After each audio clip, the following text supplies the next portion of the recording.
all, welcome back to my channel and happy Halloween. Here's a sun look I am just loving right now because you can choose any color with this same technique. You could do blue for a mermaid or silver for the moon. Get creative with it and be sure to tag me on Instagram.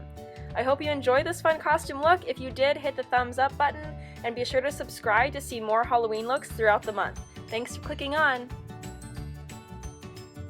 Alright, let's jump right in. I'm going to start by moisturizing my face and then getting all of this hair out of the way. I did crimp it for this look. Be sure to apply a primer once your moisturizer is set. I'm just using my favorite Loreal anti-redness primer from the drugstore. And once your primer is all ready to go ahead and apply your favorite full coverage foundation. I'm just using a Rimmel Stay Matte and spreading it all around my face using my Sephora foundation brush to get the most coverage. Once I'm done getting all of that set with the foundation brush, I'm just going to buff it into the skin a little further with my flat top kabuki from e.l.f.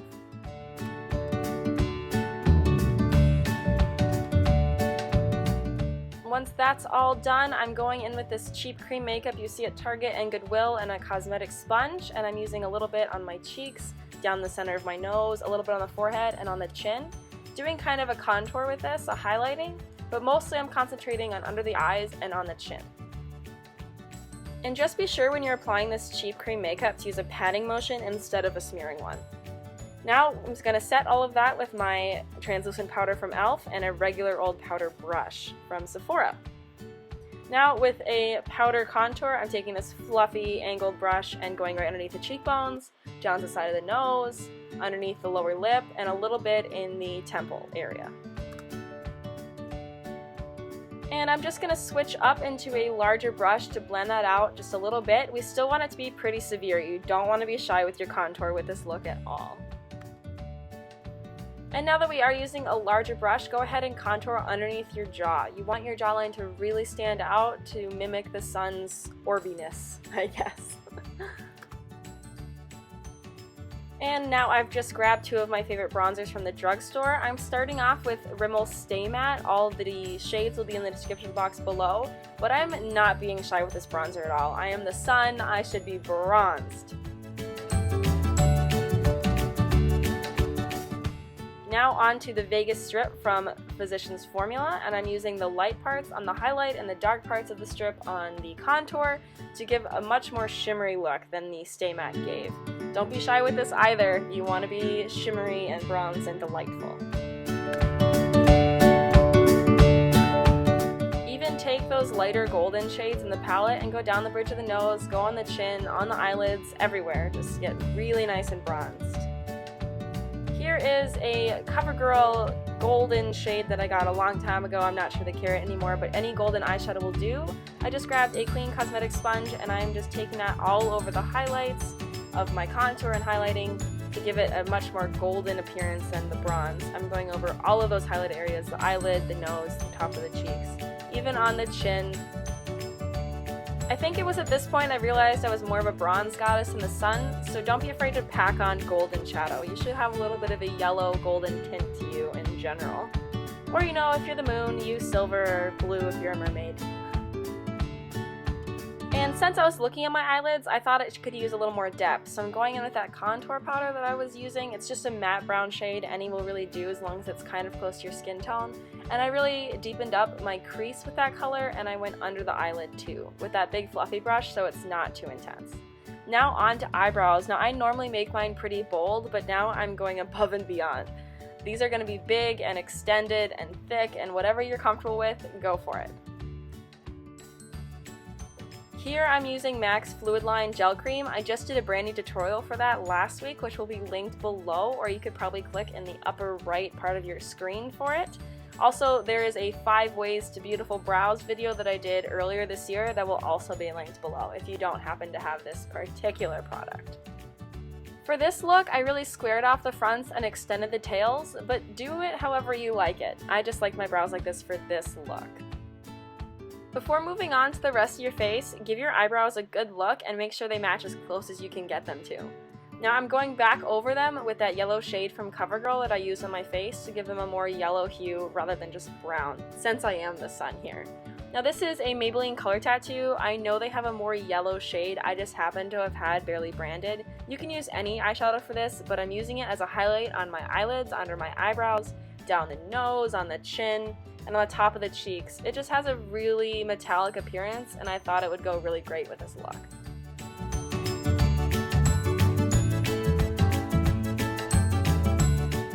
And if you are deciding to do the moon instead of the sun, the same color tattoo in the shade 05 Too Cool is a very silvery color, and it would look just amazing as a moon.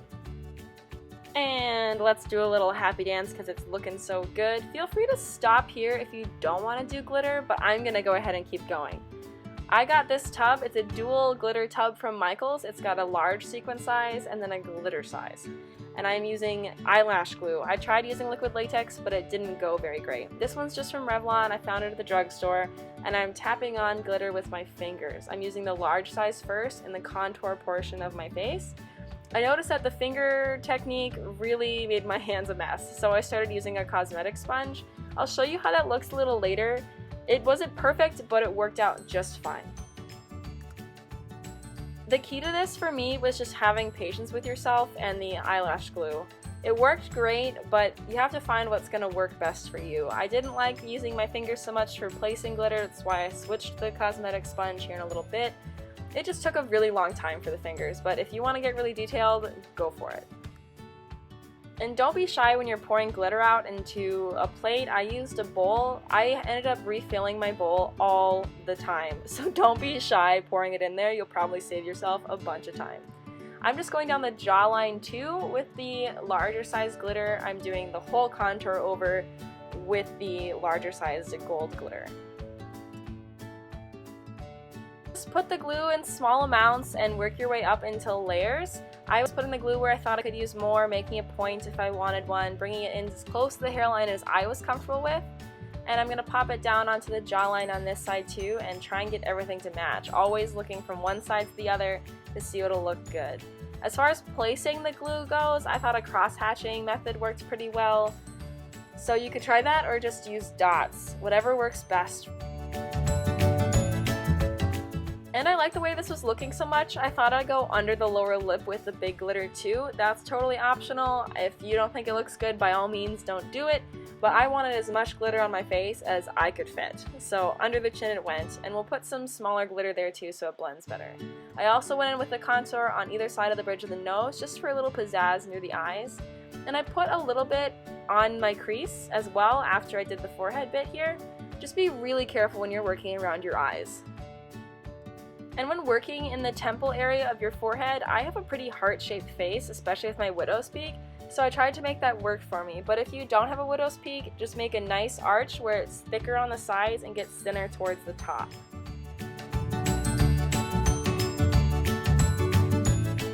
And yeah, I just worked in layers and little bits at a time until it got to a point where I liked it, so just keep working on it and try and get symmetry going as best you can with either side. Now in with the crease we go. I use my finger for this so I could be extra careful placing the glitter. I did not want any of that getting into my eye.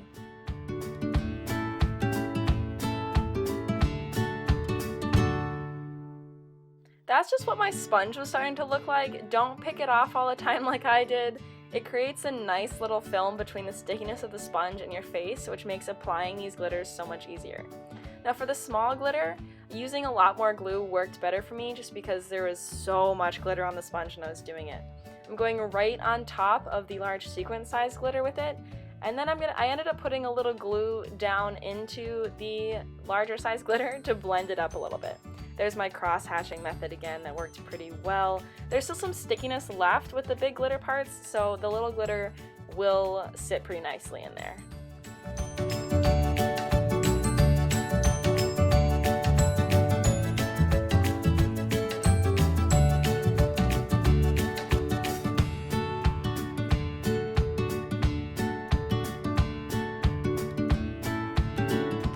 Going in on top with that forehead contour, going over that area pretty thickly, and then connecting the two triangles that I made on either side of my widow's peak with the small glitter too.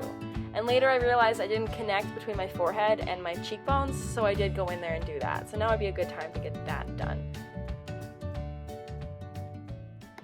And now's the time for a little detail work. I went back into the areas that I thought could use a little bit more glimmer, down the nose, upper lip, and such, and then I did press with no glue at all, just press the glitter into the generalness of my face, which is going to really add to the wow factor when you're in a dark space like a party or a bar or wherever you're celebrating.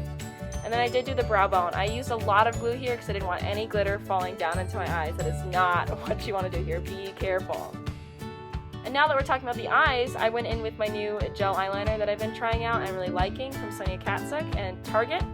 And here's a Sephora angled brush I just had. And I am going thicker and, what's it called? I'm extending. I'm extending the liner a lot farther than I normally would.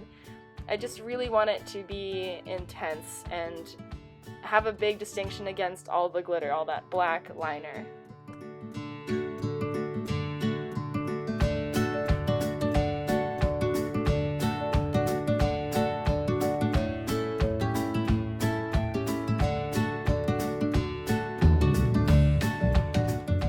So obviously I thought a wing look would be best with this sun Halloween costume, but do whatever you feel. I just think this extension of the eyes really dramatized everything, and it looks pretty good in my opinion. I did go into the waterline on the inner corner to add a little extra definition. And because I didn't think the lower eyelashes had enough depth, I went back in with that matte brown shade and fluffed up the dimension there a little bit. And then I used a smaller angle brush and a darker matte brown shade to make this little shape on the bottom of the tear ducts. Patting out more golden eyeshadow onto the lids to just add more of a yellow hue to the general look, especially on the eyes.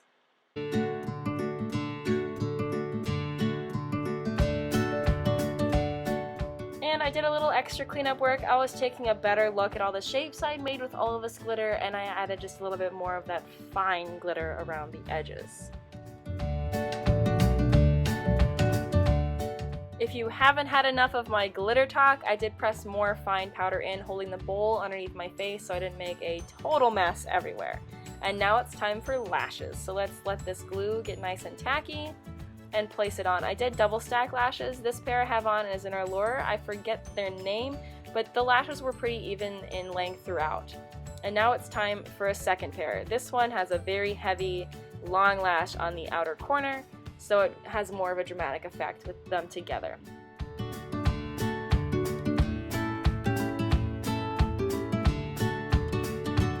Here's one side with the cat-eyed shape one and one without. And pop the other one on, and now we've got both having two lashes on. Do a little dance because that worked out super well. Here's a NYX glitter liquid eyeliner I just drew on over the top of the gel eyeliner.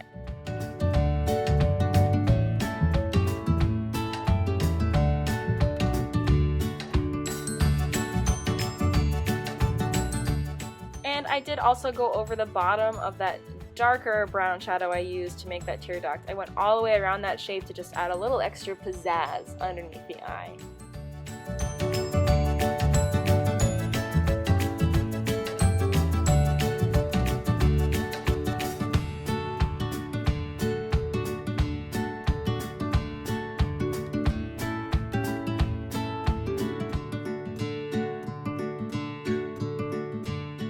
And now that the eye look is all wrapped up, here's a close-up of what it's looking like, and we'll pop right into lip colors. I have 3 choices for you. This is the same routine I did for my fall look, which I did a tutorial for, which will be in the bottom bar if you'd like to see how that went. This is just a dark red liner. And I'm going to pop over that NYX matte red shade called Alabama. It's a little bit drying, so be sure to pop some chapstick on underneath it if you're going to be wearing it all night.